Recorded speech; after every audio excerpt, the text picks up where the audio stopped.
Hey guys, tonight we find ourselves on the deck of a Portuguese caravel in the year 1520. Feel the rough, salt-crusted wood beneath your feet. The air is thick with the smell of tar and the endless ocean. Above you, the massive canvas sails snap in the wind, the only sound besides the groan of the ship's timbers as it cuts through the dark waves of the Atlantic. You're leaving the known world behind, sailing right off the edge of the map into mystery. Statistically speaking, the mysterious wasting disease we now call scurvy would almost certainly claim you long before you ever saw land again. So, before you get comfortable, take a moment to like the video and subscribe, but only if you truly enjoy what I do here. I'd love to see where everyone is tuning in from tonight, so drop your city and local time in the comments below. It's always fascinating to see our community span the globe. Now, dim the lights, maybe turn on a fan for that soft background hum, and let's ease into tonight's journey together.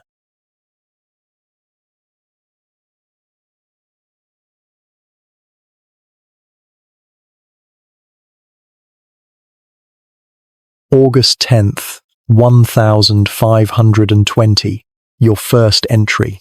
The 7 hills of Lisbon have melted into the horizon, and with them, the last vestiges of the world you know. Your cabin is a small wooden womb, smelling of pine resin and the sea. The King's Charter, the very document that gives this voyage its purpose, lies sealed in the captain's quarters. It speaks of trade, of glory for Portugal, of finding a new route to the riches of the Maluku Islands. But your purpose is written not on a royal decree, but on the empty pages of this journal, to see, to document, and perhaps to understand, to replace the monsters drawn on the edges of old maps with truth, if the sea allows it. The first weeks are a study in rhythm. The sun rises, the watches change, the sails are trimmed, the deck is scrubbed. You learn the ship's language, the groan of the mainmast under strain, the sharp snap of canvas catching the wind, the soft lapping of waves against the hull during a calm. This cramped, floating piece of Portugal becomes your entire world, and you begin to study its inhabitants as you would any new species. There is Capitão Gomes de Almeida, a man who seems fused to the quarterdeck. His beard is salted with grey, but trimmed with the precision of a military man, and his deep-set eyes, surrounded by a web of fine lines, rarely leave the horizon, as if he can read the future in the line where the blue of the sea meets the blue of the sky. He is a figure of quiet, absolute authority, his posture always rigid, his presence a constant weight. Then there is Piloto Pedro, the old pilot. His hands are gnarled like old driftwood, yet they handle his delicate astrolabe with impossible gentleness. The sun has bleached his hair the colour of bone, and his face, a roadmap of wrinkles, seems to hold the memory of every storm he's ever weathered. He is a man of practical magic, surrounded by his charts and his sand glasses, speaking of the sea not as a body of water, but as a living creature. In a quiet corner of the deck, often sheltered from the wind, sits Isabella de Castro. Her dark hair is practically tied back with a simple leather cord to keep it from the ocean breeze, and her fingers are perpetually smudged with ink. She isn't beautiful in the way of courtly ladies. Her features are too sharp, her gaze too intense for that. She is the expedition's cartographer, a mind as sharp as the nib of her pen. You sometimes exchange a quiet, knowing glance, 2 islands of scholarly pursuit in an ocean of brute force and superstition, and you learn to give a wide berth to Gaspar, the lead mercenary. He has the thick build of a tavern brawler, and a jagged scar on his shaved head speaks of a violent past. His eyes are small and watchful, constantly assessing the men around him, not as shipmates, but as potential threats or victims. He and his men are a different breed, passing the time gambling with dice made from bone, their laughter sharp and dangerous. Gaspar keeps his sword polished to a mirror sheen, a constant, silent reminder that the king's law is a distant memory out here. This is your floating kingdom. A fragile society of soldiers, sailors, and scholars adrift in the vast emptiness. The rhythm of the ship is a constant companion, a slow rocking cradle. But today, that rhythm is shattered. A cry from the crow's nest slices through the midday heat. Hooked. A big one. The deck, moments before a picture of monotonous labor, explodes into life. Men drop their tools, their bare feet thudding on the hot planks as they rush to the starboard side. You make your way through the throng, drawn by the raw energy of the moment. A dozen men have their hands on a single thick rope, glistening and taut as a bowstring. Their knuckles are white, their muscles bunched and straining, their faces grimacing with effort. They haul in unison, a guttural chant erupting from their chests with every pull. You follow the line out to sea and see the water churning violently. A dark, powerful shape moves just beneath the surface, a blur of muscle and fury fighting against the pull. For a moment, the men gain ground and the creature is dragged closer. It breaks the surface and a collective gasp runs through the crew. It's a tiger shark, but it is unlike any drawing or description you have ever encountered. It is a living engine of primeval power, longer than two men laid end to end. Its immense body writhes, sending arcs of white spray across the deck. Its skin is a slate-grey canvas of darker stripes, rough and ancient-looking. It thrashes its head from side to side, and you catch a terrifying glimpse of its mouth, rows upon rows of serrated teeth. But it's the eye that freezes you. Black, vacant, and utterly devoid of fear or pain. It is the eye of a killer. The fight is brutal. The shark dives deep, pulling the line so taut it sings with tension, nearly dragging two men overboard. Then it surges, throwing its colossal weight into the air before crashing back down, the impact vibrating through the hull of the ship. Finally, after what feels like an eternity, its struggles begin to weaken. With one last coordinated heave, the crew drags it over the railing. It lands on the deck with a sickening, wet slap that echoes like a cannon shot. For a moment, there is only the sound of heavy breathing and the rhythmic twitching of the shark's massive tail. Then, the tension breaks, and a wild cheer erupts from the men, their relief and triumph echoing across the empty waves. To them, it is a monster conquered. To you, it is a miracle. A perfect specimen. You approach the group, your medical kit in hand, which also holds your finest dissecting blades. An incredible catch, you say, your voice barely concealing your excitement. Once it has expired, I must study it. We know so little of these creatures. The cheering dies down. The men look from you to the shark, and then to Piloto Pedro. Knowledge? He rasps. This is no creature for your books, Doctor. This is a bad omen. A demon of the deep. To cut it open is to invite its curse upon this ship. A murmur of agreement ripples through the crew. You see their excitement curdle into suspicion. That's just superstition, Pedro, you counter. It's a fish, a remarkable one. Understanding its nature can only help us. You understand with your ink, Doctor, he shoots back. We understand with our blood. You turn to the one man whose authority matters. Capitan Almeida stands by the helm, his expression cold and unreadable. Captain, you plead, this is a rare opportunity for science. The captain is silent for a long moment, his eyes scanning the faces of his fearful crew. I care about the nature of my crew's morale more than the nature of a fish, he says finally, his voice low and firm. We need unity, not curses. He turns to the men. Take what meat you can and give the rest back to the sea, now. His order is final. Your shoulders slump in defeat. The men hack crude stakes from the shark's flank and heave the mutilated creature back over the side. It sinks into the blue depths, taking all its secrets with it. And so, your first lesson at sea is not in navigation or biology, but in politics. You are a man of reason in a floating kingdom ruled by fear.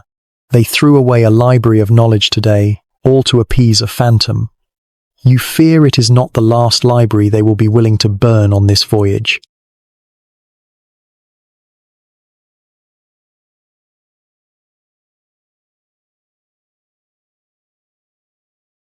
September 2nd, 1520.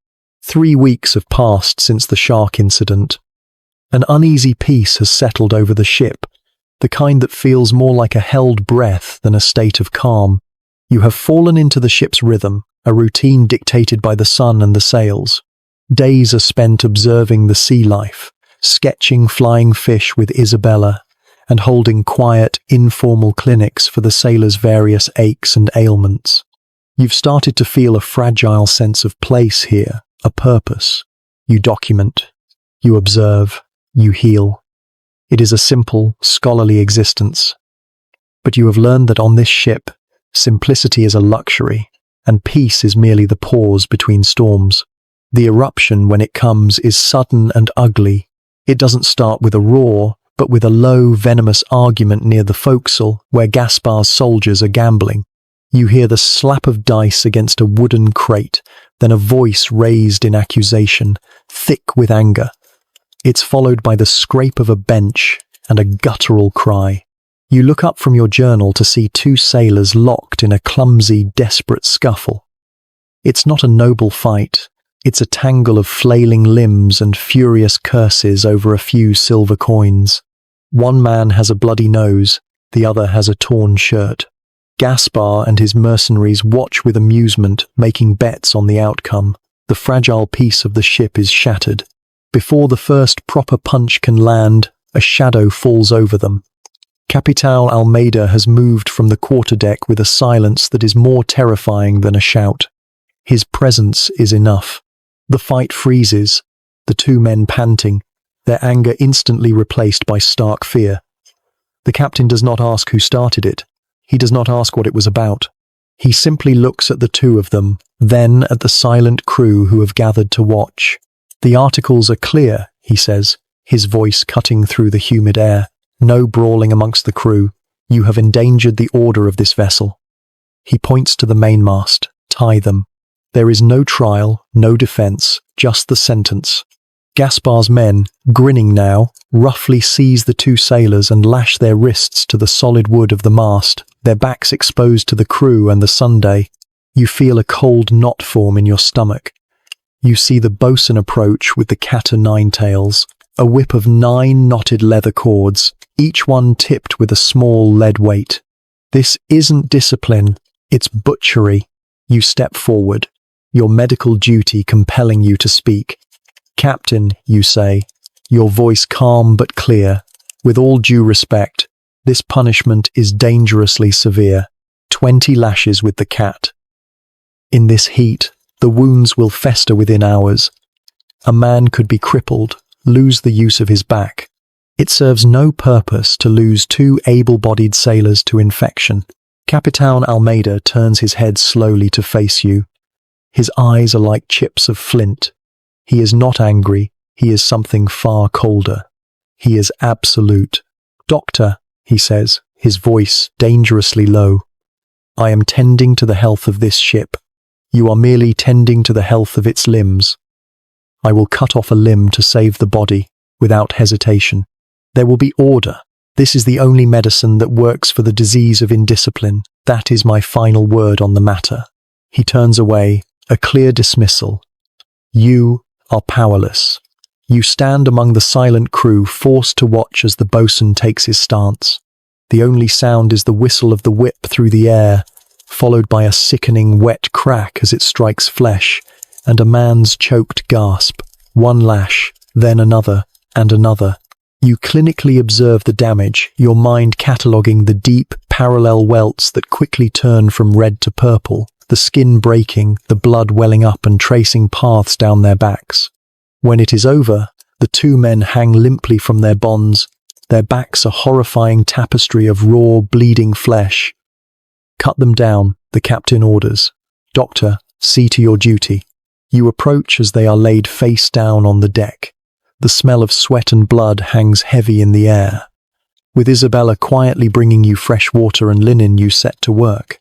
This is no longer the clean world of theory and anatomy from your university days. This is the messy reality of human suffering. You carefully clean the grit and filth from the deep lacerations, your hands steady despite the tremor of anger you feel inside. One of the sailors, the younger one, looks back at you, his eyes filled with a mixture of pain and gratitude. He whispers a hoarse, "Thank you." You simply nod, your throat too tight to speak. Later that night, you write in your journal by the light of a swaying lantern. September 2nd. Today I learned the difference between law and order. Law is a set of principles. Order, on this ship, is the quiet that follows a scream. The captain does not enforce the king's law, he enforces his own. He is the physician of this ship's soul, and his cure is fear. My role, I see now, is not just to fight the diseases of the body that nature sends our way. It is to patch up the wounds inflicted by the very man who commands us all. I am not just a doctor. I am a repairman for a brutal machine.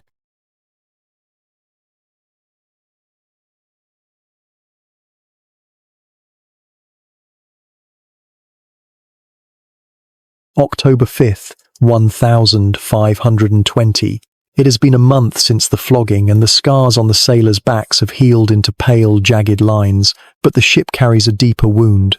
The easy camaraderie of the early voyage is gone, replaced by a sullen, watchful silence. The captain's law of iron brought order, but it murdered morale. And now, nature has imposed a new kind of tyranny. For 19 days, not a breath of wind has touched our sails. The sea is a sheet of molten glass, the sun a merciless eye in a bleached white sky.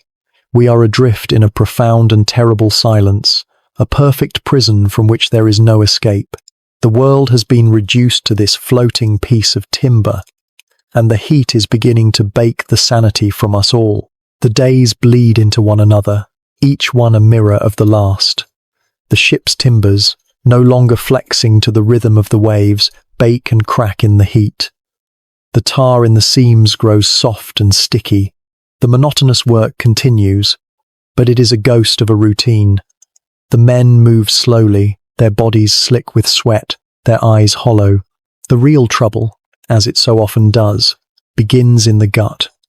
The water in the great wooden casks has turned. When you draw a cup, it is lukewarm and tinged with a faint brown, with a slick, foul-smelling film on the surface. It tastes of wood, rot, and despair. Then the sickness starts. It begins with a young sailor named Matteo, a quiet boy you'd often seen carving seabirds from scraps of wood. First, the stomach cramps that double him over, then the debilitating flux dysentery. Within a week, 5 more men are afflicted. They lie in the cramped, suffocating space below deck, too weak to move, their groans a new wretched addition to the ship's chorus of sounds. You know what you must do. This is not a curse or a trial. It is a contagion, passed through the contaminated water and the close quarters. You request an audience with the captain, your mind clear with the grim certainty of your science. You find him on the quarterdeck, staring out at the glassy sea. "Captain," you begin, your tone urgent but respectful. "The sickness is spreading. It is the water. I have a 3-point plan. First, we must boil every drop of water before it is drunk. It will kill the impurities." He turns his head slowly, his eyes narrowed against the glare. "We have a finite supply of firewood, Doctor. You want us to burn it just to heat our water. It is better than dying of thirst while surrounded by it," you press on. "Second, the sick must be isolated. We can rig an awning on the foredeck, keep them in the open air, away from the healthy crew. To leave them on the deck like pariahs, to display our weakness for any passing ship to see. No, we show solidarity. We do not cast our men out. It's not casting them out, it's containment." You insist, your frustration rising. Finally, the cook must observe the strictest hygiene. This is how we fight it. Captain Almeida listens to you, but his expression does not change. He is looking at the same facts, but seeing a completely different story. The wind does not blow. The water turns foul. "Men weaken," he says, his voice flat. "This is one trial, Doctor, sent by God to test our resolve. We will face it not by wasting our resources on your theories, but with prayer and fortitude. He turns to the rest of the deck. Tonight, he bellows, and every night until the wind returns, the entire crew will assemble for evening prayers. We will ask God for deliverance. And so begins the war of two medicines. While the captain leads the nightly ritual on the main deck, the crew's desperate, chanting voices rising into the humid, star-filled sky, you wage your own quiet battle below. You sit with the sick, wiping their brows, forcing them to drink what little clean water you can save. Isabella, seeing the futility of the captain's approach, risks his wrath by helping you. She distracts the quartermaster while you sneak a small kettle from the galley, allowing you to boil just enough water for the weakest of the men. Your logic is sound, Doctor, she whispers to you one evening as you work by the dim light of a single lantern. But the captain's logic is simpler. It is easier to pray for a miracle than it is to boil an ocean. That night, the sound of sick men groaning on one side of a thin wooden wall and the sound of desperate prayers on the other becomes the new rhythm of the ship. You write in your journal, October 24th, I am fighting a two-front war. Below deck, I fight a microscopic enemy I cannot see. Above deck, I fight a faith so absolute it has become blind. The captain believes he is shepherding his flock. But a shepherd who mistakes a cliff for a pasture will lead all of his sheep to their doom. I do not know which is more deadly, the pestilence in our water barrels, or the certainty in our captain's mind.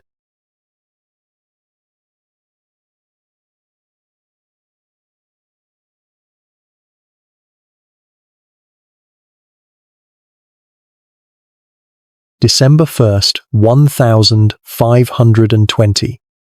The winds have returned, but they have brought no relief. They feel not like a blessing, but like a cold breath hurrying us toward our graves. The dysentery has waned, leaving the crew weakened. But now a new plague has taken its place. It is a slower, more insidious enemy, a creeping rot from within. You have read of it, of course, the dreaded scurvy. But to read the clinical descriptions is nothing compared to witnessing it. It is the disease of ghosts, draining the life from men while they still walk the decks. It begins as a profound weariness, a lethargy so deep that the simplest tasks become monumental efforts. Then, the signs become unmistakable. You see it in the sallow, waxy skin of the sailors. You see it in their gums, which swell and turn a dark, bruised purple, their teeth loosening in their sockets. Worst of all, old wounds begin to reopen. A scar on a man's arm from a knife fight years ago splits open, weeping as if the injury were fresh. The body is unmaking itself, its very fabric coming undone. Your most heart-wrenching case is the young sailor, Tiago. Once so full of life, he now lies listlessly in his hammock, his skin pale, his eyes sunken. He can no longer keep down the hardtack biscuit, and he winces in pain with every slight movement. He looks at you with a silent, pleading terror that haunts you more than any storm. You spend your nights hunched over your medical texts by the light of a single, sputtering candle. The established treatments are useless, bloodletting only weakens the men further. But then you find it, not in a respected medical treatise, but in the obscure journal of a captain from a prior voyage. It's a short, almost anecdotal passage, easily dismissed. He wrote that on the coast of Africa, his sickest men, left for dead, had eaten the strange citrus fruits growing there and had miraculously recovered. It is not science. It is not proof. It is a sliver of a hope, a fragile hypothesis in a sea of despair. Clutching the journal, you know you must act. You request another audience with Capitan Almeida. This time, you find him overseeing the rationing of the remaining supplies. Captain, you say, your voice tight with urgency, I believe I may have found a treatment, or at least a possibility. You show him the passage. Citrus fruits. The officer's supply still has a small crate of lemons and oranges. They are preserved for long voyages. I must have them. For the sick. The captain looks from the book to your face, and a flicker of something that might be contempt crosses his features. Lemons? He scoffs. his voice dripping with disbelief. "You would have me strip my officers of their private rations for a peasant's remedy found in a dusty book. It is more than a remedy, it could be a cure." You insist, your voice rising. "Tiago is dying. Half the crew will follow him. This is the only chance we have." The captain slams the lid of a supply crate shut, the sound cracking through the air like a whip. The men's weakness is a test of their spirit, a trial of their faith. "Their fate is in God's hands, Doctor, not in your lemons." He turns his back on you, a final, unyielding dismissal. Defeated, you retreat to the shadows of the deck, your heart a cold, heavy stone in your chest. You watch the sun sink below the horizon, painting the sky in uselessly beautiful shades of orange and red. As darkness falls, a figure approaches you silently. It is Isabella. "He is a man of iron, Diogo," she whispers, her voice barely audible over the wind. "And iron does not bend, it only breaks." She looks around, ensuring no one is watching. His faith has made him blind. "But I will not stand by and watch these men die because of it." She presses something small, round, and cool into your hand. You look down. In the faint starlight you see it, a lemon.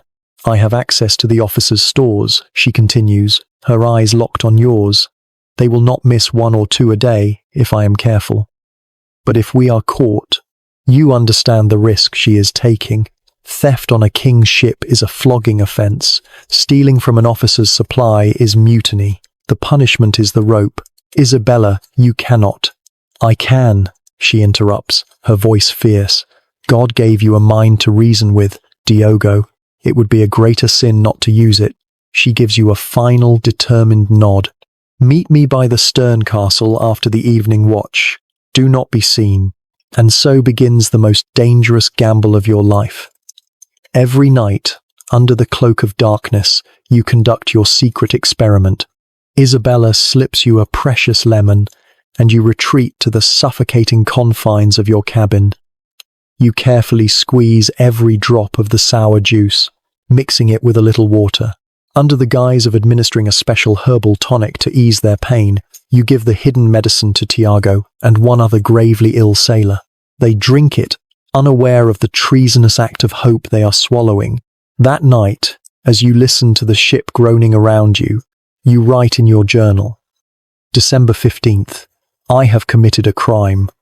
I have defied my captain and placed a trusted friend in mortal danger.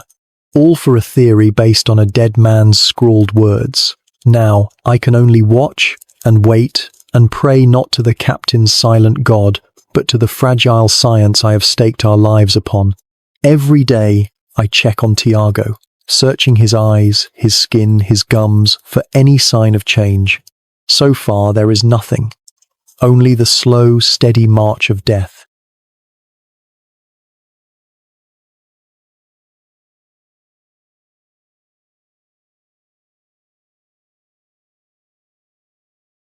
December 23rd, 1520. A week of secrets, a week of stolen lemons and whispered hopes. In the dim light of your cabin, you think you see a change in Tiago. A flicker of life in his eyes that was not there before. The swelling in his gums seems less. But you are a man of science, and you know how desperately the mind can conjure facts to support a favoured theory. The evidence is too slight, the hope too fragile to name. Outside your cabin, the ship has become a floating tomb, filled with the ghosts of sick and dying men. The fear is a physical presence now, as thick and suffocating as the humid air. The night is unnervingly calm. The ship glides through a placid, moonless sea, the only sounds being the creak of the rigging and the soft coughs of the sick below deck. You are on the deck, taking in a breath of air that doesn't taste of sickness and despair when the peace is shattered. It starts with a wild, tormented scream from the forecastle, a sound barely human. Before anyone can react, a pale figure scrambles onto the railing, silhouetted for a heartbeat against the star-dusted horizon. Then, with a final cry, he is gone. A heavy splash echoes in the sudden, shocking silence. Panic erupts. Men shout, running to the side. The watch officer bellows orders, but it is a futile gesture. The ship is moving, and the ocean is a vast black wilderness. There is no finding a man in such darkness. He is lost. You learn his name was Ramiro, a sailor who had been suffering from a high fever for days. You know in your medical mind that it was delirium that drove him overboard, a brain on fire with illness. But for the rest of the crew, the explanation is far simpler and far more terrifying. The next morning, the ship is shrouded in a fog of dread that has nothing to do with the weather. This is where Piloto Pedro, the old pilot, does his deadliest work. He doesn't shout, he whispers. You see him moving between the huddled, fearful groups of sailors, his voice a low, venomous current. A man does not just jump. You overhear him telling one group. He is called, or he is pushed. The sea claims its own. To another group, he gestures subtly towards your cabin. Ever since the shark, ever since his strange potions and his unnatural meddling, the spirits of this sea have been angered. Ramiro's soul is not at peace. It is still with us. It is looking for company. His words are poison, and they spread fast. The crew's fear, a shapeless entity until now, finally has a face to blame. Yours. The change is immediate and chilling. Men who once sought your help with a cut or a fever now avert their eyes when you approach. You see them making subtle signs with their hands to ward off evil. Your walks on the deck are met with a hostile, impenetrable silence. You ask a sailor a simple question about a rope, and he flinches away as if you had tried to strike him. Isabella can now only speak to you in the briefest of moments, in the deepest of shadows, her face etched with worry. You are utterly, terrifyingly alone. The tension finally snaps. A group of a dozen sailors, their faces gaunt with hunger and fear, corner the first mate. Their spokesman, a burly sailor Pedro has often spoken with, throws a coil of rope to the deck. "We work no more," he snarls. "This is a cursed voyage. We demand you turn the ship back to Lisbon. Get rid of the curse-bringer, the doctor, before we all end up like Ramiro." It is not a request.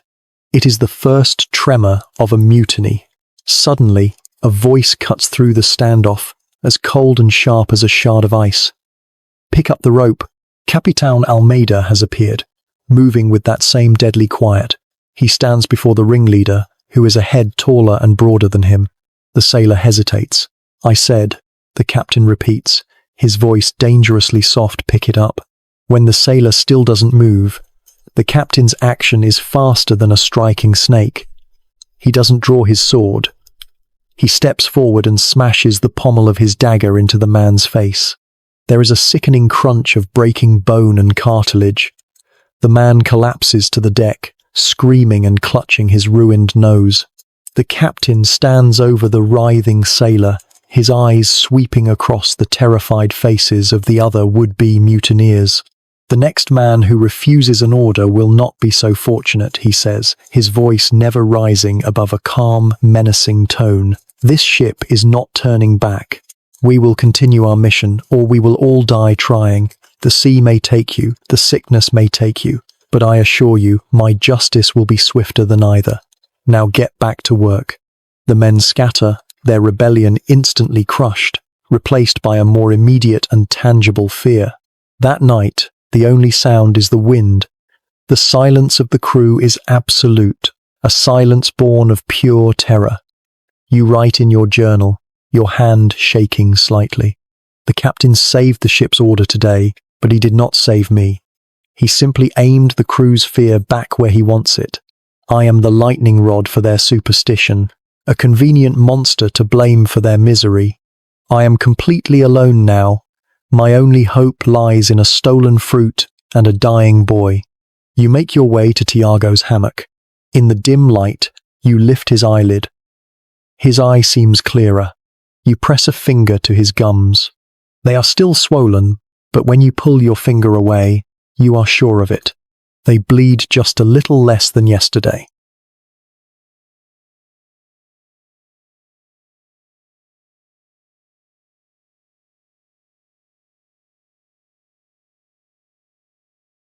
January 18th, 1521. Victory. It is the only word that comes to mind, yet it feels too small for what has happened. Tiago is on his feet. He is weak. His smile is a shadow of what it once was, but he is alive. The bleeding has stopped. The color is returning to his skin. The other sailor is improving as well. The lemon, that small golden sun, has done what all the captain's prayers could not. It has turned back death.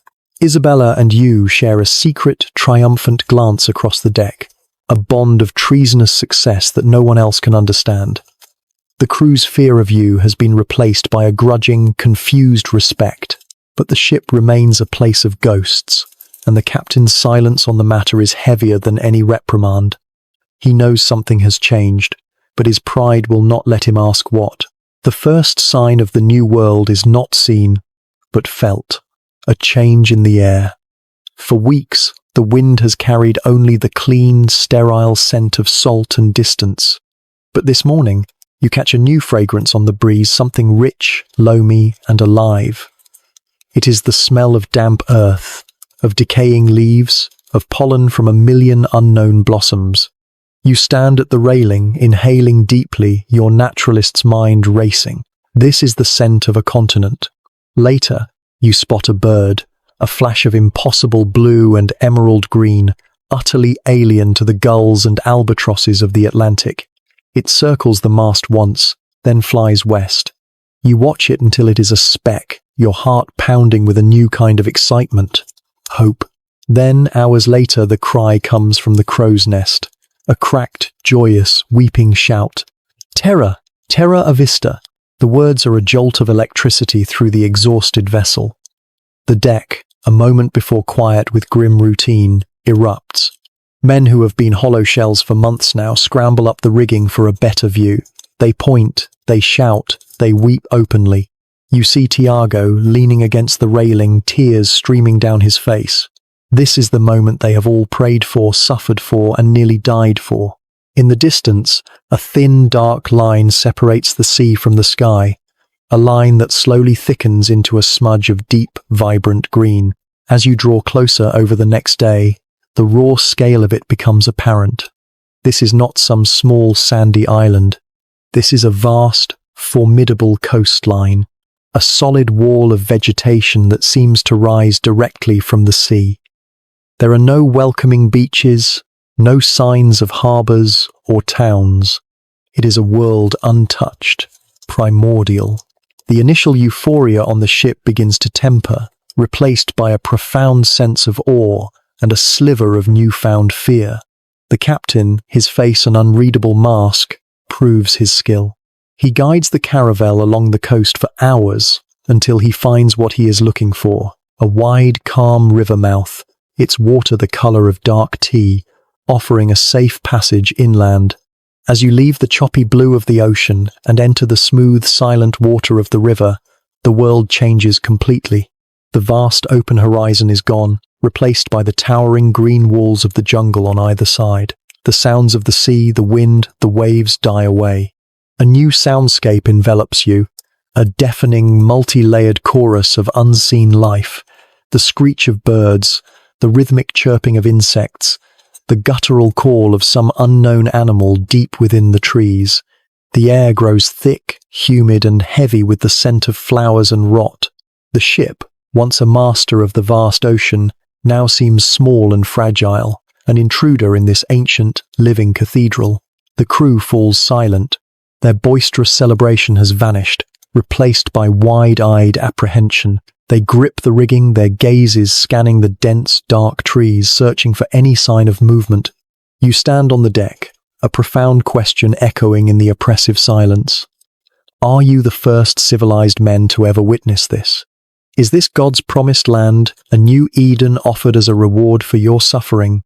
Or have you simply traded one prison for another, sailing from the empty wilderness of the sea into the watchful, waiting wilderness of the jungle? The ship is a trespasser here, and you can't shake the feeling that something in the deep green darkness is watching you back.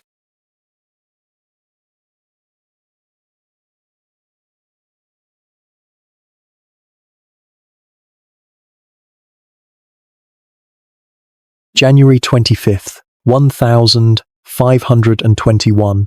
We have been anchored in this river for a week. The men call it Rio de Cura, the river of healing. The fresh water, the strange, sweet fruits, and the succulent meat of the capybaras we hunt have worked a miracle that my medicine could not. The spectre of scurvy has vanished. The crew's health is restored. A fragile optimism has returned.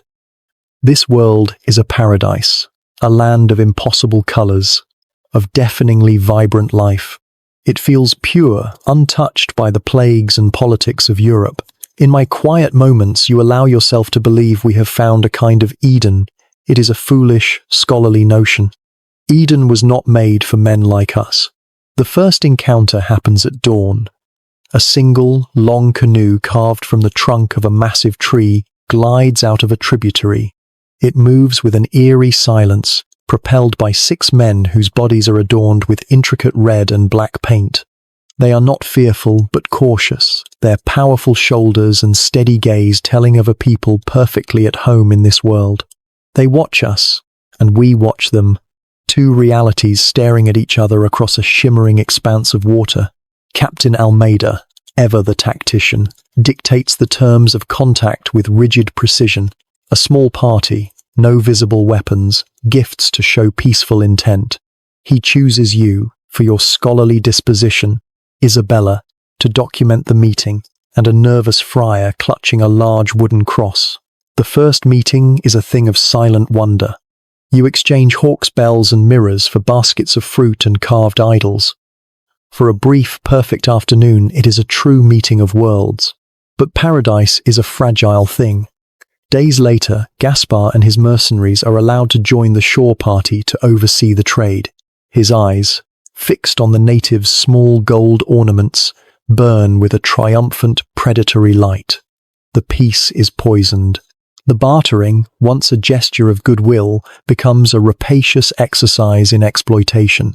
The breaking point comes when Gaspar shoves a man aside to grab a golden amulet from his son. A young warrior, desperate to protect the boy, hurls his spear. It flies wide, but the act is done. Now you see their true nature. Gaspar bellows, a justification for the violence he has been craving. He lunges forward, not at the warrior who threw the spear, but at another man, bringing his sword down in a vicious, punishing arc. He does not kill him, but lays open his arm from shoulder to elbow. A collective cry of pain and terror erupts from the tribe. They scramble back, melting into the jungle, leaving their wounded kinsman screaming on the blood-soaked sand. Gaspar's men seize the boy he was after, dragging him back towards the boat as a hostage. The wounded warrior lies on the sandbar, his life pumping out in terrifying surges. Gaspar, wiping his bloody sword on his breeches, laughs. "Leave him. The crocodiles can have him." You stand frozen. Before you can even process the horror, Captain Almeida steps forward, his face a mask of cold fury. But his anger is not directed at Gaspar. It is directed at the chaos. He sees his mission, his control, unraveling. He must make a choice. To punish Gaspar is to risk a mutiny from the only men on board who know how to truly fight. To ignore the crime is to turn this river of healing into a river of war. He makes his choice with the cold pragmatism of a commander. "Gaspar," he says, his voice like stone, "get your men and the hostage back to the boat. Now, he has chosen order over justice. He will sacrifice this budding relationship for the stability of his command." But the natives do something unexpected. The old chief, his face a mask of grief and fury, barks a command. 2 warriors do not flee. They lift their bleeding kinsman, and they begin to walk, slowly, deliberately, towards you. The world slows to the beat of your own terrified heart. They are not attacking. They are pleading. They lay the wounded man on the sand directly at your feet. The gash in his arm is horrifying, a deep canyon of flesh from which his lifeblood is pouring. You are a doctor. You know an arterial bleed when you see one. He has minutes. This is your dilemma. Every eye is on you.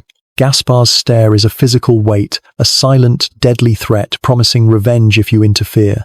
The captain's gaze is a sharp, clear warning. Do not get involved. To your back, the frightened crew watches, wanting only to escape. But at your feet, a man is dying. The words of your oath, sworn in a sunlit hall in Lisbon, half a world away, echo in your mind. First, do no harm.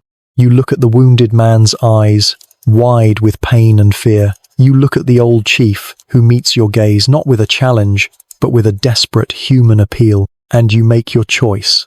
Ignoring Gaspar's snarled, "What in God's name are you doing, doctor?" You drop to your knees in the bloody sand. You rip open your medical kit. Your hands, miraculously, are steady. You pull out a thick wad of clean linen, your most precious supply, and press it hard into the wound. The man cries out, a raw, agonized sound. "Hold him," you shout, not to your own men, but to his. The two native warriors understand instantly, pinning the man's shoulders to the ground. You work with a singular, desperate focus. The world shrinks to this single, vital task. You call for Isabella, who rushes to your side with a flask of water.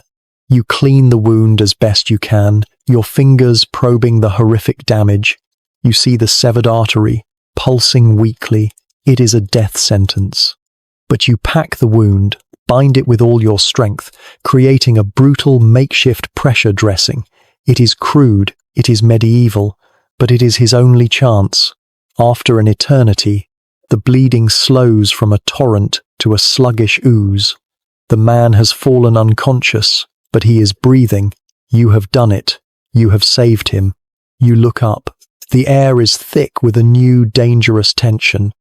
The natives are watching you with an expression of stunned, unreadable awe. Gaspar is looking at you with pure, undisguised hatred. And the captain is watching you with an expression you have never seen before, a look that says you have just crossed a line from which there is no return. You stumble back to the boat, the warm, sticky feeling of another man's blood still on your hands. That night, you write in your journal, "I upheld my oath today, but in saving one life, I may have endangered us all. I did not just defy my captain, I defied the simple, brutal law of this expedition, that our lives are worth more than theirs. I chose a man over my own tribe. I do not know if that makes me a healer or a traitor."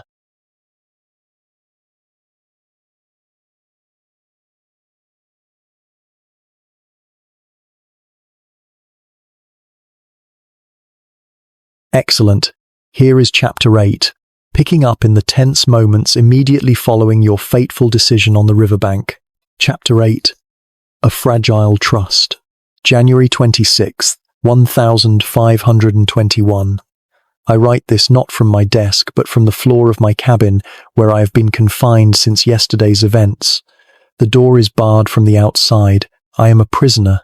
My crime was not treason, nor mutiny, but an act of medicine, an act of mercy.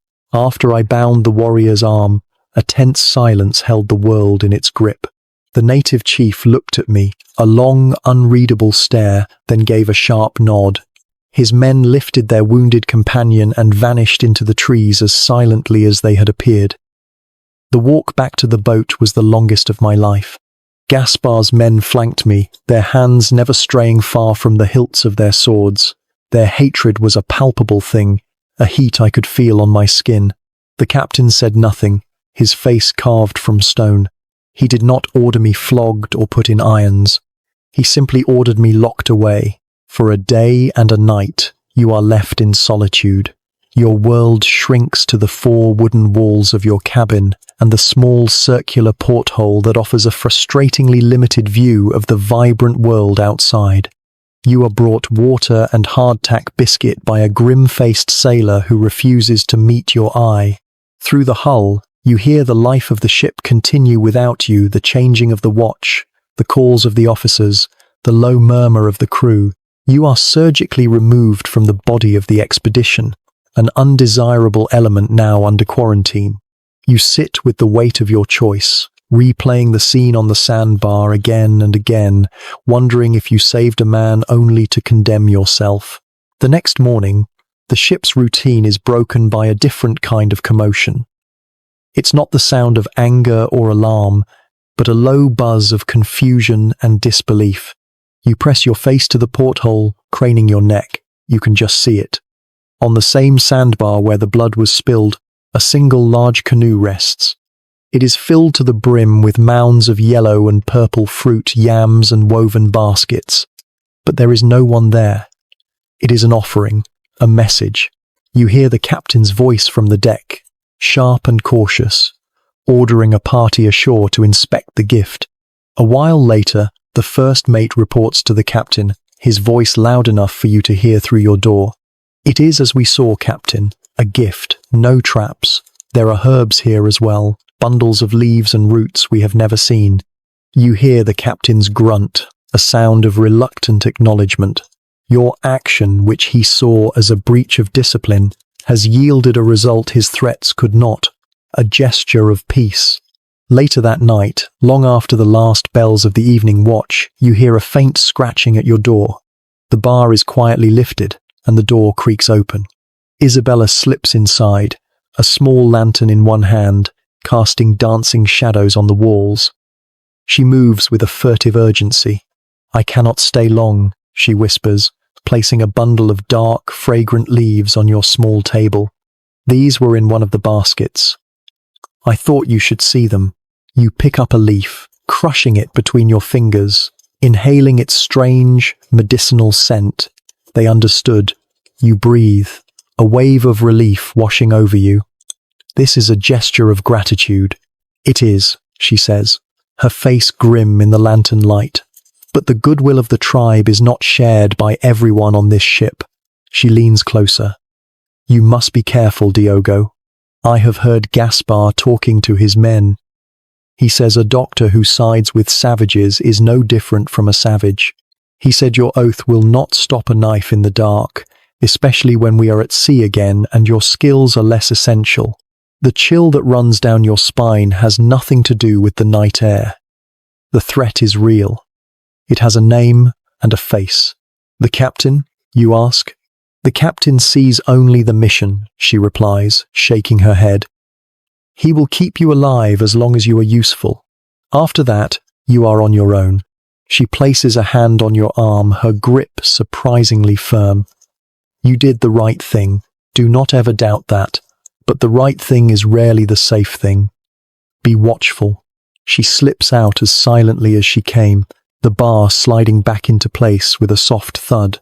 You are left alone in the darkness, the scent of the strange jungle herbs filling your small prison. You examine the leaves, your scientific curiosity, a small flickering candle against a great darkness. Your choice has built a fragile bridge to a new world, a world that offers healing and knowledge.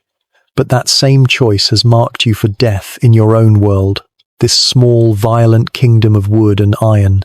You have won a fragile trust from the natives, but you have earned a fatal enmity from your shipmates, and you wonder which of them will ultimately decide your fate.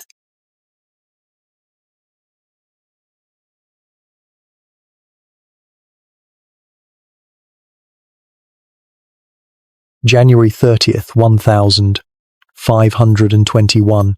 My freedom, when it was returned, came without apology. The bar was lifted from my door, not as an act of pardon, but as a business decision. The captain summoned me to his cabin.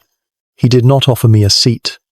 He simply stated that my unique relationship with the natives was now a valuable asset to the expedition. My actions on the sandbar, he explained, were still an act of gross insubordination. However, a useful tool is not to be left rusting in a box. I was no longer a prisoner. I was a key, and he intended to use me to unlock this land's secrets. I am free to walk the decks again, but I've never felt more like a man in chains. The next trading party is a meticulously staged piece of theatre, and you are the lead actor. You are placed at the front of the boat as it is rowed ashore. Gaspar and his men are present, but they stand well back, their hands resting on their swords, a silent, menacing backdrop. The captain's orders were explicit. You are to facilitate the trade. You are to be the face of peace. The natives are waiting. When they see you, a murmur of recognition ripples through them. The old chief steps forward, and beside him stands the warrior whose life you saved. His arm is bound in a poultice of leaves, but he moves it freely. He looks at you and gives a short, formal nod. It is a moment of profound, wordless connection, a validation of the choice you made. And it is a moment the captain immediately exploits. On his signal, 2 sailors walk forward from the boat, leading the hostage boy. The boy is unharmed, clean, and has clearly been fed, but a rope is still loosely tied around his wrist. He is not a guest, he is a pawn. The atmosphere, which had been warming with fragile trust, immediately chills. The captain unrolls a piece of parchment, not a treaty, but a crude drawing of a gold nugget he'd had Isabella prepare. He points to the drawing, then to the chief's remaining gold ornaments, and then, with a slow, deliberate finger, he points to the distant, mist-shrouded mountains. He offers the chief a sharpened steel axe head, a tool of immense power in this Stone Age world. But he does not hand it over. He simply waits. The chief understands. This is not a trade for food. This is a demand for information. His eyes, full of a wisdom you can only guess at, leave the captain and settle on you. It is a look of profound, questioning disappointment. He is asking you, the healer, if this is what your people's peace looks like. You want to look away, to scream that this is not your design, but you are trapped. Your presence here, your silence, is your consent. You are forced to stand there as the price of peace is negotiated. The life of a boy in exchange for the location of their sacred lands. With a heavy heart, the chief takes a stick and kneels. In the damp sand, he etches a crude map, a winding river, a fork, a path that leads into the mountains. As he draws, you feel the invisible bridge of trust you built cracking and groaning under the weight of your captain's ambition. Every line the chief draws is a testament to your betrayal. Isabella, standing nearby, cannot bring herself to sketch this moment. She simply stares at the ground, a silent partner in your shame. The trade is completed. The chief gets his axe head, and the boy is returned to his family. But the warmth is gone. The natives retrieve their boy and melt back into the jungle without a backward glance. The connection is broken. That night, a new energy fills the ship. The crew is buzzing with talk of gold. The captain is studying the crude map, his face illuminated by a single lantern, a look of grim satisfaction in his eyes. He has what he wants. But as you write in your journal, a bitter, acidic taste fills your mouth. You saved one man's life with an act of conscience, but that single act of goodwill has been masterfully twisted into a tool of coercion. You were the key that opened the door, and the captain has now marched his greed right through it. You are no longer a healer. You are an accomplice. And as the ship prepares to weigh anchor and follow the path drawn in the sand, you know you are heading deeper into a wilderness far more dangerous than any jungle.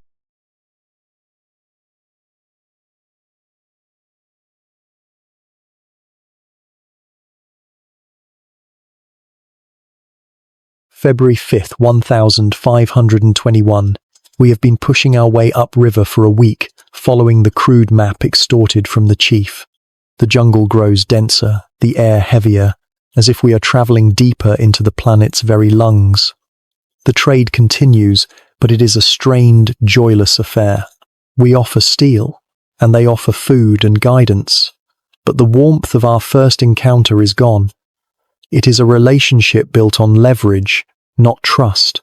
They look at us now with a weary caution, the way one looks at a powerful but unpredictable animal. They do not know how right they are.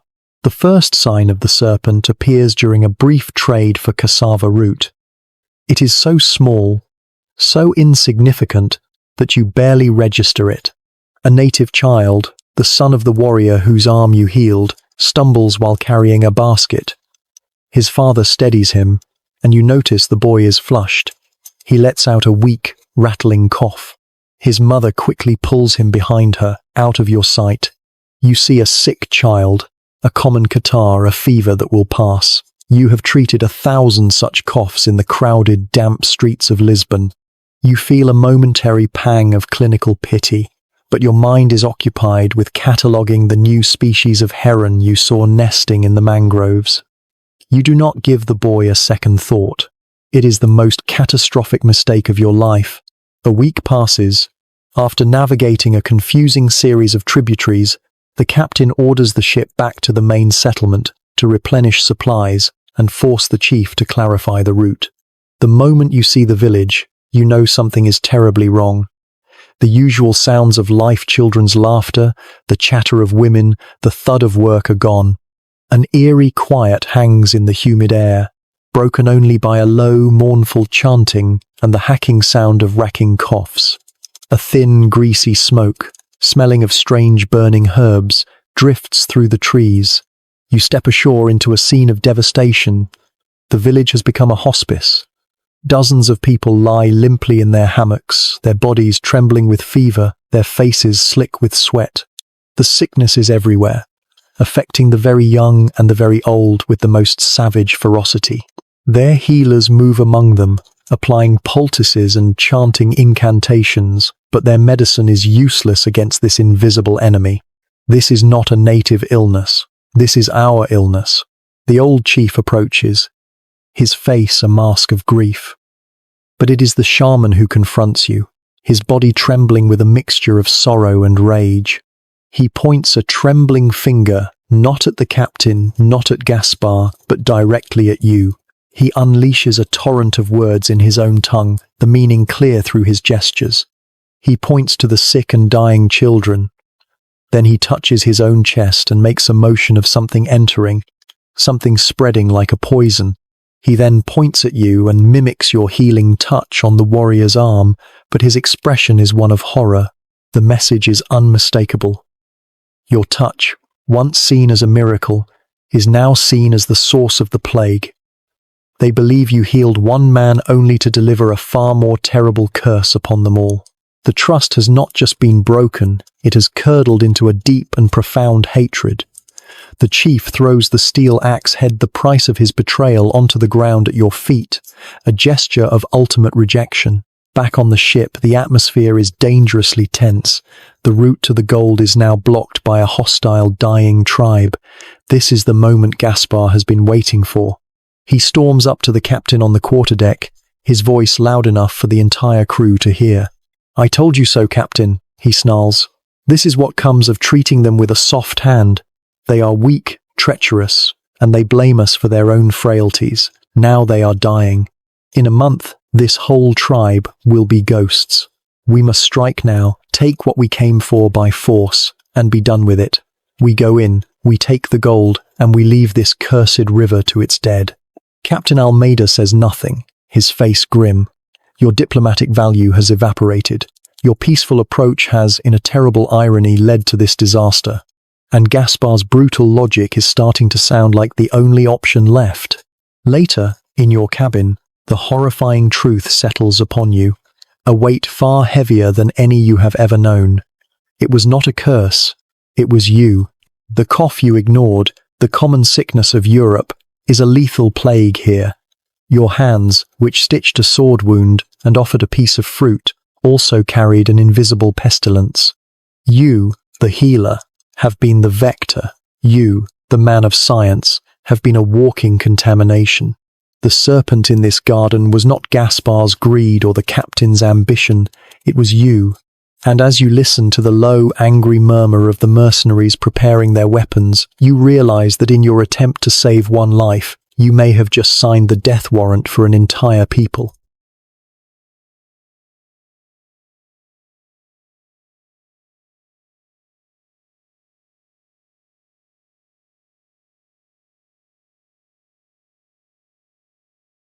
February 7th, 1521. The ship has become a powder keg, and the air is thick with the scent of a burning fuse.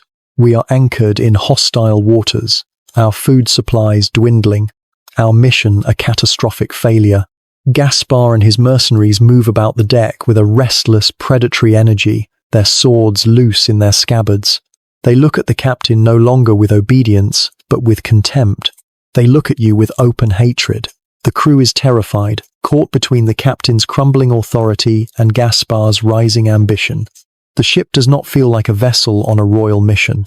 It feels like a cage of animals about to tear each other apart. The ultimatum comes at dusk. The old chief appears at the river's edge, but this time he is not alone, nor is he armed for war. He comes as a grandfather, carrying the limp, feverish body of his own grandson. He holds the small boy up for all on the ship to see, a living testament to the plague you have unleashed.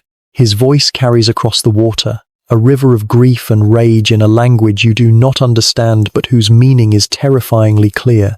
He points to the sick child, then to your ship, and then, with a final, absolute gesture, he points downriver, towards the sea. Leave. Be gone from this land you have poisoned. It is not a negotiation. It is a banishment. On the quarterdeck, Gaspar turns to the captain, a vicious, triumphant smirk on his face. There it is, Captain. The time for talking is over. Diplomacy has failed. You will hold your position, Gaspar, the captain warns, his voice tight. Your position has led us to ruin, Gaspar spits back, taking a step forward, his hand dropping to the pommel of his sword. He is no longer asking for permission. My men and I will get what we came for. The crown will have its gold. Before the captain can react, the sky, which has been threatening all day, finally breaks. A torrential rain begins to fall, lashing the deck in thick grey sheets, instantly soaking everything. It is the perfect cover. We go tonight, Gaspar snarls to his men, ignoring the captain completely. We take what they will not give. You watch in horror as the raid prepares.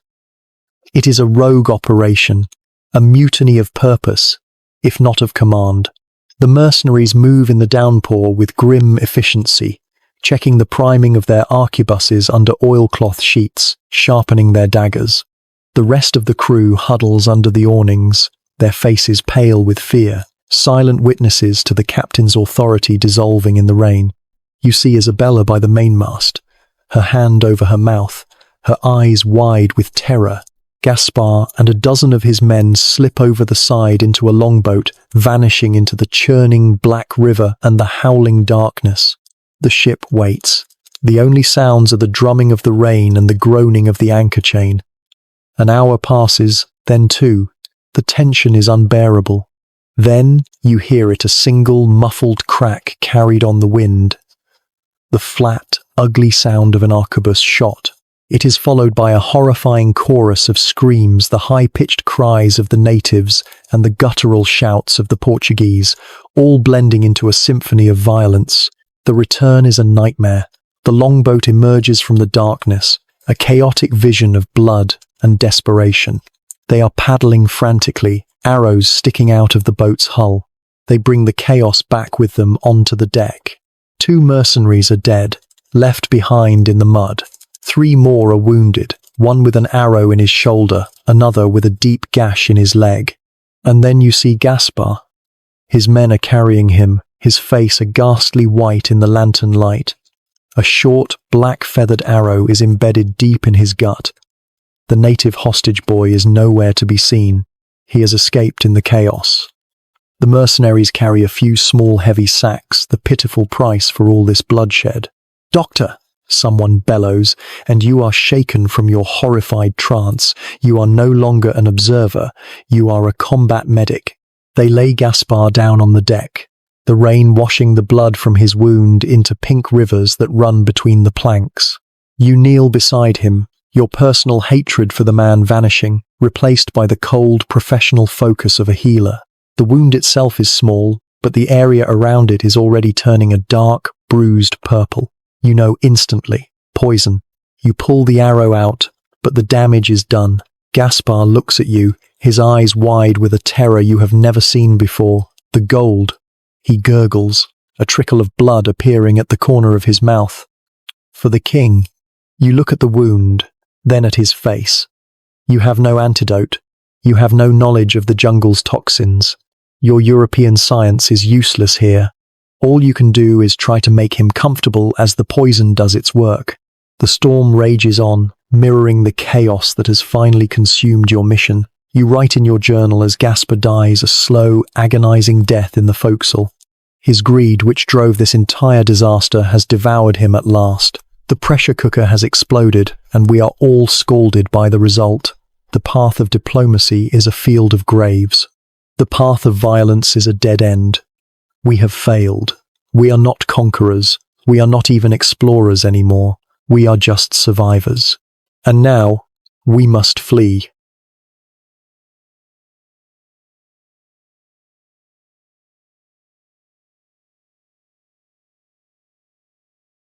February 8th, 1521. We did not weigh anchor. We cut the rope. The captain's order was given with a grim finality, a tacit admission of defeat. We fled the Rio de Cura, the river of healing, as if it were the mouth of hell itself. There were no backward glances. The crew, silent and hollow-eyed, simply turned their faces east, towards a home that now feels a lifetime away. We left behind a ravaged village and a dozen of our own dead. This land was not a paradise to be discovered, but a mirror that showed us the monsters we carried within ourselves. The journey home is a floating funeral procession. The ship, once a vessel of grand ambition, is now just a battered container of weary, haunted men. Your primary duty in these first days is a grim one. You are the physician to your greatest enemy. Gaspar lies dying in the suffocating heat of the forecastle, and his end is not swift. The jungle poison is a meticulous torturer. It does not grant the mercy of delirium. It keeps the mind sharp while it dismantles the body. You do what you can, which is almost nothing. You offer him water, you clean his brow, and you document the poison's terrifying progress, the blackening veins, the slow paralysis creeping up his limbs, the agonizing difficulty of each breath. He watches you with a burning, impotent hatred. In his final lucid moments, he doesn't confess or repent. He curses. He curses the natives for their devil's magic. He curses the captain for his hesitation, and most of all, he curses you. The healer, he rasps, a bloody froth on his lips. You, with your soft hands. You brought this curse on us all.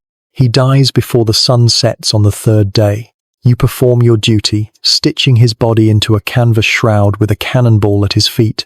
The crew gathers for the burial at sea. The captain says a few hollow words from the prayer book. Then, with a slide and a splash, Gaspar is committed to the deep. There is no mourning. There is only a profound, exhausted relief. A few days later, the captain summons you to his cabin. The storm of the jungle is behind you, and the cold, predictable order of his command has returned. He stands before a table where he has laid out the pitiful results of the raid. 3 small sacks of crudely worked gold ornaments. A final accounting, Doctor, he says, his voice devoid of emotion. We have lost 12 men since leaving Lisbon. We have expended a fortune in supplies. In return, we have this. He gestures to the gold and the charts of a new river. He looks you directly in the eye. Was it worth it? The question is a trap, and you know it. That is not a question a doctor can answer. Captain, you reply, your voice steady. Only a king or a merchant. A flicker of something, not respect, but acknowledgement, crosses his face. Indeed, he says, worth is a calculation for my masters in Lisbon. My duty was to execute the mission and bring this ship home. The log will state that Gaspar and the others died honorably in service to the crown while repelling an unprovoked attack by savages. That is the only history that will be written. The chasm between your two worlds is absolute and permanent. He sees the world as a logbook, a series of entries to be balanced and closed. You see it as a body, bleeding from wounds that will never truly heal. He dismisses you with a nod, and you leave his cabin for the last time as anything other than a subordinate. You find Isabella on the deck, her back to the wind, putting the final touches on her great map of the New World. She unrolls it for you. It is a masterpiece of cartography, a work of stunning precision and beauty. The coastline, the river, its tributaries, all captured with an artist's hand. But as you both look at it, you don't see a map. You see a crime sheen.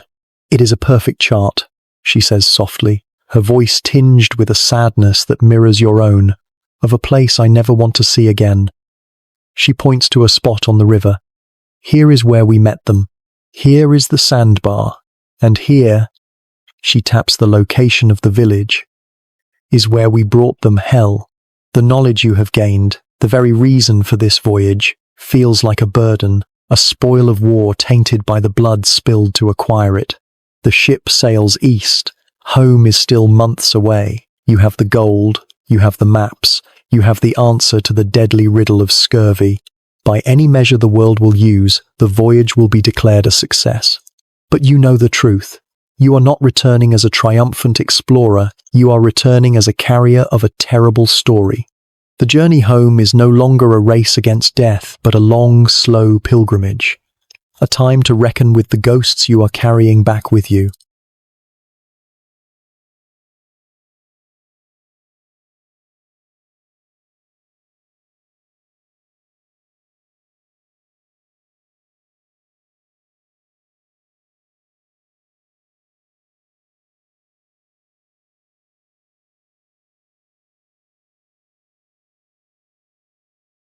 Lisbon, October 1521. You are home. A year has passed since you fled the river of ghosts. The journey back was a long, slow purgatory, but you survived. Now, you stand on the solid cobblestones of your city, and yet you have never felt more adrift. The world you left behind feels alien.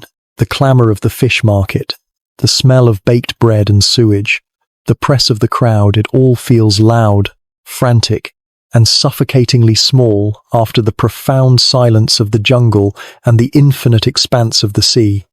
You are a different man, haunted by a world no one here can ever understand. They see a hero, an explorer who has returned with riches and knowledge. You see a ghost, walking in a city that is no longer your own. The setting is a great, sunlit hall at the university, filled with learned men in dark, velvet robes. It is a world of quiet reason and scholarly debate, a universe away from the mud and blood you have just left. Isabella's magnificent charts are unrolled on a massive oak table, drawing murmurs of admiration. They are hailed as a triumph of cartography, a new jewel in the crown of Portugal's empire. The small cache of gold, polished and displayed on a velvet cloth, has satisfied the royal court. You stand before these men, your voice steady as you present your findings. You speak of the new river, the previously unknown flora and fauna, and of your own great discovery. And therefore, you conclude, your voice echoing slightly in the quiet hall, it is my firm medical conclusion that the regular administration of citrus fruit can prevent, and indeed cure, the great plague of the sea we call scurvy. Thousands of lives may be saved by this simple application of natural philosophy. There is a ripple of excited, skeptical debate. It is a revolutionary claim, a medical breakthrough that will change the world. You have delivered the official history, the story of progress, the story of glory. But as you stand there, listening to their questions, your mind is not in this hall. It is adrift in a flood of memories, the true, unwritten log of the voyage. As they praise Isabella's perfect lines on the map, you see her face illuminated by a lightning strike, her eyes wide with terror during the raid. As they pass around a golden amulet, you see not the gleaming metal, but the terrified face of the native boy who was torn from his family, a pawn in a game he never understood. And as they debate the merits of your scurvy cure, you see the dim, desperate light of your cabin, the stolen lemon, a secret son in your hand, and the near-deadly pale face of young Tiago, trusting you with his last breath. You see the hacking cough of the native child, the accusing, grief-stricken eyes of the old chief, and the horrifying realization that your healing presence was the most lethal weapon of all. You see the captain's cold, pragmatic face, hear Gaspar's dying gurgle, and feel the phantom sensation of another man's blood on your hands. Later that night, you sit alone in your study, the city's sounds muffled by stone walls. You open your journal one last time, the pages filled with the observations of a man who no longer exists. You pick up your quill for the final entry. They are calling the voyage a success. A new river for Portugal, a new cure for mankind. This will be the history that is taught and remembered, the clean, admirable line of progress. But I know there is another history, a second ledger, where the costs are recorded. It is a history written in the blood on a sandbar, in the silence of a ravaged village, and in the ghosts we carried home in our hearts. We set out to discover a new world, but we succeeded only in bringing the oldest sins of our own world to its shores. Greed, violence, and a pestilence born of our own ignorant touch. What then is the legacy of our journey? Is it the maps that guide future ships, the cure that saves future sailors?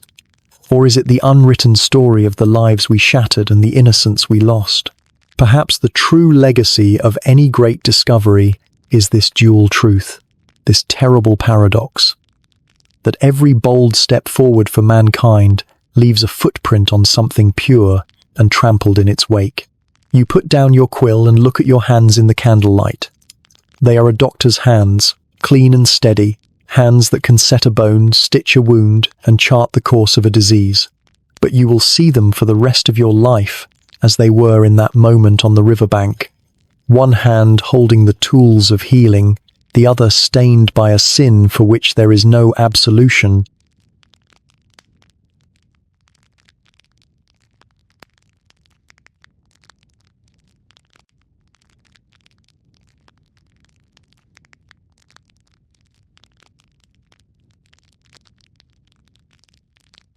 And so, our long and difficult journey with Dr. Diogo comes to a quiet end. History, as we've heard tonight, is often a heavy burden, but it is not yours to carry into your dreams. Let the echoes of the 16th century sea, the creak of the ship's timbers, and the weight of the past all fade away now. Your own long day's voyage is over. Your only mission is to let go and find rest. If our story helped you unwind tonight, a quiet like and subscribe is always deeply appreciated, as it helps our community of history dreamers grow. Thank you for sharing your quiet hours with me. May your mind be as calm as a windless sea, and may your sleep be deep and peaceful. Until our next story, good night.